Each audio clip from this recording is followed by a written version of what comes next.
एक तपती हुई दोपहर, मई 1998। राजस्थान के रेगिस्तान में हवा इतनी गर्म थी कि रेत के कण भी मानो आग बन चुके थे। दूर दूर तक फैली सुनसान जमीन, जहां आमतौर पर सिर्फ सैनिकों की गाड़ियां ही दिखाई देती थीं। लेकिन उस दिन कुछ अजीब हो रहा था। अमेरिका के शक्तिशाली जासूसी सैटेलाइट लगातार भारत के ऊपर चक्कर लगा रहे थे। वे हर हलचल को रिकॉर्ड कर रहे थे। अचानक उनके कैमरों में राजस्थान के एक सुनसान इलाके में हल्की सी गतिविधि दिखाई दी। कुछ ट्रक आए, कुछ लोग उतरे, फिर सब कुछ फिर से शांत हो गया। अमेरिकी खुफिया एजेंसियों को लगा कि शायद ये कोई साधारण सैन्य अभ्यास होगा, लेकिन सिर्फ कुछ ही घंटों बाद पूरी दुनिया चौंकने वाली थी। 11 मई 1998 की दोपहर, राजस्थान के पोखरन रेगिस्तान के नीचे धरती अचानक कांप उठी। रेत के नीचे से एक भयंकर कंपन उठा, मानो धरती का दिल धड़क उठा हो। कुछ सेकंड बाद भारतीय प्रधानमंत्री अटल बिहारी वाजपेयी ने दुनिया को एक संदेश दिया। भारत ने सफलतापूर्वक परमाणु परीक्षण कर लिया था। पूरी दुनिया स्तब्ध रह गई। सबसे ज्यादा हैरानी अमेरिका को हुई, क्योंकि उसके जासूसी सैटेलाइट भी इस परीक्षण को पहले से पकड़ नहीं पाए थे। दुनिया पूछ रही थी, भारत ने ये कैसे कर दिखाया? लेकिन इस धमाके की कहानी 1998 में शुरू नहीं होती। इसकी शुरुआत कई दशक पहले हो चुकी थी, एक ऐसे सपने से जिसे कुछ भारतीय वैज्ञानिकों ने आजादी के तुरंत बाद देखा था। ये है भारत के परमाणु शक्ति बनने की सबसे रहस्यमयी और रोमांचक कहानी। 1947 भारत को आजादी मिली थी। देश गरीबी, विभाजन और अस्थिरता से जूझ रहा था। लेकिन उसी समय कुछ लोग भविष्य के भारत के बारे में सोच रहे थे। उनमें से एक थे महान वैज्ञानिक होमी जहांगीर भाभा। भाभा का मानना था कि अगर भारत को मजबूत बनना है तो उसे विज्ञान और तकनीक में आत्मनिर्भर बनना होगा, खासकर परमाणु ऊर्जा के क्षेत्र में। उन्होंने भारत के पहले प्रधानमंत्री जवाहरलाल नेहरू से मुलाकात की और उन्हें बताया कि परमाणु विज्ञान भविष्य की सबसे बड़ी शक्ति बनने वाला है। नेहरू को यह विचार पसंद आया। इसी सोच के साथ भारत ने अपना परमाणु कार्यक्रम शुरू किया। 1948 में atomic energy commission of India की स्थापना हुई। इसके बाद मुंबई में भाभा एटॉमिक रिसर्च सेंटर की नींव रखी गई। ये वही जगह थी जहां भारत का परमाणु सपना धीरे धीरे आकार ले रहा था। लेकिन उस समय भारत का उद्देश्य परमाणु हथियार बनाना नहीं था। भारत केवल परमाणु ऊर्जा और वैज्ञानिक अनुसंधान करना चाहता था। दुनिया के कई देश भी उस समय भारत की मदद कर रहे थे।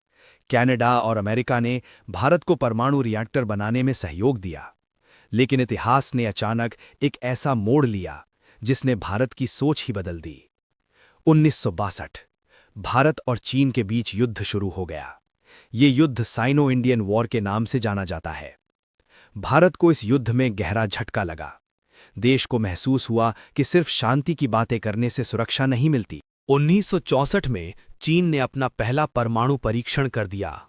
ये घटना थी चाइनाज़ फर्स्ट न्यूक्लियर टेस्ट। अब भारत के सामने एक नई चुनौती खड़ी हो गई थी।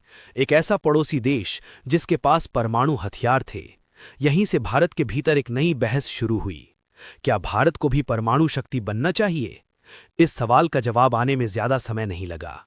1966 में एक दुखद घटना हुई। भारत के परमाणु कार्यक्रम के जनक होमी भाभा की एक विमान दुर्घटना में मौत हो गई। लेकिन उनके सपने को उनके सहयोगियों ने जिंदा रखा। कुछ साल बाद भारत ने एक बड़ा फैसला लिया। 1974 राजस्थान के रेगिस्तान में एक गुप्त ऑपरेशन चल रहा था। इस ऑपरेशन की जानकारी सिर्फ कुछ लोगों को ही थी। यहां तक कि सरकार के कई बड़े अधिकारी भी इससे अनजान थे।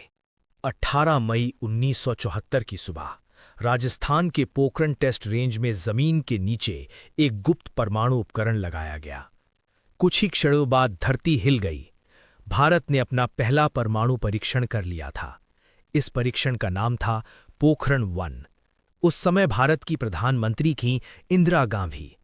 भारत ने इसे शांतिपूर्ण परमाणु विस्फोट कहा, लेकिन दुनिया समझ गई कि भारत अब परमाणु तकनीक में बड़ी ताकत बन चुका है। इस परीक्षण के बाद कई देशों ने भारत पर प्रतिबंध लगा दिए।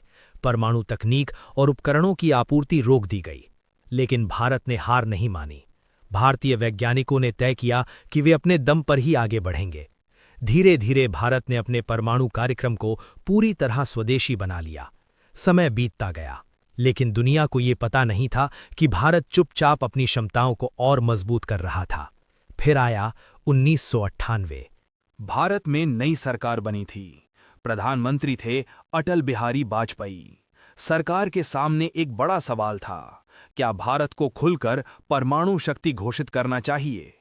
ये फैसला आसान नहीं था, क्योंकि दुनिया के कई शक्तिशाली देश इसके खिलाफ थे। लेकिन भारत के वैज्ञानिक तैयार थे। इस मिशन का नेतृत्व कर रहे थे महान वैज्ञानिक एपीजे अब्दुल कलाम और परमाणु वैज्ञानिक आर चिदंबरम। उन्होंने एक गुप्त योजना बनाई। इस योजना को इतना गोपनीय रखा गया कि दुनिया की सबसे शक्तिशाली खुफिया एजेंसियां भी इसे समझ नहीं पाईं। वैज्ञानिकों को सामान्य सैनिकों की तरह कपड़े पहनकर पोखरण भेजा गया। काम ज्यादातर रात में किया जाता था ताकि सैटेलाइट उन्हें देख ना सकें। ये मिशन इतना गुप्त था कि अमेरिकी जासूसी सैटेलाइट भी भ्रमित हो गए। फिर आया वो दिन, 11 मई 1998, दोपहर के करीब 3:45। पोखरण के नीचे जमीन में 3 परमाणु उपकरण लगाए गए थे। जैसे ही बटन दबाया गया, एक भयंकर कंपन पूरे रेगिस्तान में फैल गया। रेत का गुबार आसमान में उठ गया। भारत ने एक साथ 3 परमाणु परीक्षण कर दिए। लेकिन कहानी यहीं खत्म नहीं हुई। 2 दिन बाद 13 मई 1998 को भारत ने 2 और परीक्षण किए। इस पूरे ऑपरेशन का नाम था पोखरण 2। अब दुनिया के सामने सच था, भारत आधिकारिक रूप से परमाणु हथियार संपन्न देश बन चुका था। अमेरिका, जापान और कई पश्चिमी देशों ने भारत पर आर्थिक प्रतिबंध लगा दिए, लेकिन भारत पीछे नहीं हटा। देश के अंदर एक नई भावना जाग चुकी थी। लोगों को लग रहा था कि भारत अब किसी से कम नहीं है। इन परीक्षणों के बाद भारत ने अपनी परमाणु नीति भी घोषित की। वंदे मातरम। भारत माता की जय। भारत ने कहा कि वो पहले परमाणु हमला नहीं करेगा, लेकिन अगर कोई हमला करता है तो भारत जवाब देने में सक्षम है। इसे नो फर्स्ट यूज नीति कहा जाता है। आज भारत दुनिया की प्रमुख परमाणु शक्तियों में शामिल है। भारत के पास आधुनिक मिसाइल सिस्टम्स हैं, जैसे अग्नि मिसाइल और पृथ्वी मिसाइल। ये कहानी सिर्फ हथियारों की नहीं है, ये कहानी है वैज्ञानिकों के सपनों की, गोपनीय मिशनों की और उस देश की जो हर चुनौती के बावजूद अपने दम पर आगे बढ़ा। राजस्थान के उस शांत रेगिस्तान में आज भी हवा वैसे ही चलती है, लेकिन 1998 के उस दिन की गूंज अब भी इतिहास में सुनाई देती है। वो दिन जब भारत ने दुनिया को बता दिया था कि वो सिर्फ एक विकासशील देश नहीं, बल्कि एक ऐसी शक्ति है जिसे अब नजरअंदाज नहीं किया जा सकता।